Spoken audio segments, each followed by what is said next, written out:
Hello everybody, आज हम discuss करने के लिए जा रहे हैं इंडिया व मुकाबले ऑस्ट्रेलिया फाइनल। क्या शानदार मैच हुआ है, क्या ज़बरदस्त दोनों तरफ से जो है वो तीर चले हैं, बैटिंग के भी बॉलिंग के भी। और ज़बरदस्त ज़बरदस्त परफॉर्मेंस बाय ऑस्ट्रेलिया, जिन्होंने ना सिर्फ डोमिनेट किया बल्कि एक कॉन्फिडेंट विक्ट्री भी हासिल की।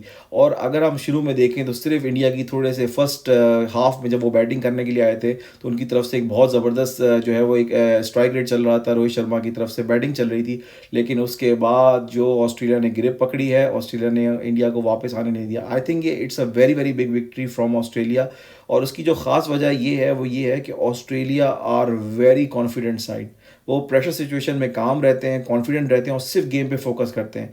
अगर हम इस हवाले से बात करें, 1,32,000 का क्राउड का स्टेडियम जहाँ पर सारे इंडियंस बैठे, पूरा ग्राउंड जो है वो ब्लू में फैला हुआ है। लेकिन जो ऑस्ट्रेलिया है उसने इन चीज़ों को नहीं देखा, उसने सिर्फ अपने गेम पे फोकस किया, अपने प्लान पे फोकस किया और उसी हिसाब से वो अपनी परफॉर्मेंस पे गए।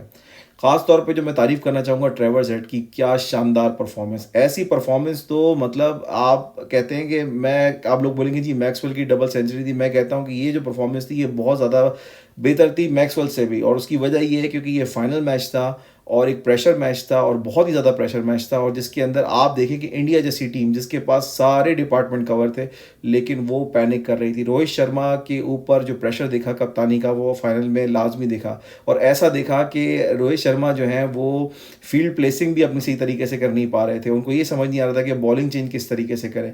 जल्दी जल्दी में वो कोशिश में थे किसी तरीके से मैं आउट कर दूं ऑस्ट्रेलिया को और मैं ये मैच जीत जाऊं, तो वो बिल्कुल प्लान को फॉलो नहीं कर रहे थे। और ख़ास तौर पे जो उनकी एक चीज़ मुझे नज़र आई कप्तानी के अंदर, वो ये है कि जी आप एक कम टोटल डिफेंड करने के लिए जा रहे हैं जो कि 220 रन का टोटल है, और आप उसके अंदर स्लिप्स लगाना भूल गए। सिर्फ शुरू के टाइम में उन्होंने स्लिप्स ली, उसके बाद उन्होंने स्लिप हटा दी, जिसकी वजह से बहुत सारे कैचेस जो थे वो मिस भी हुए और एक चांस उनके हाथ से निकल गया।